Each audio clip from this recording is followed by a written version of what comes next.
राष्ट्रवादी विधिमंडळ राष्ट्रवादी काँग्रेस पक्षातील विधानसभेतील राष्ट्रवादी शरदचंद्र पवार पक्षाचे गटनेते म्हणून श्री जितेंद्र आव्हाड यांना गटनेते म्हणून निवडण्यात आलं।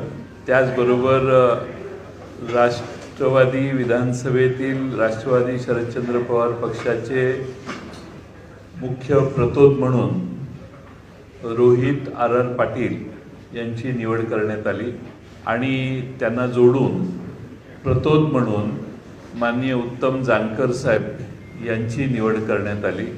विधिमंडळातील विधान परिषदेचे आमचे सदस्य आज उपस्थित न झाल्यामुळे विधिमंडळ पक्षाचे नेत्याबाबतीत पुढच्या काळात बैठक होईल।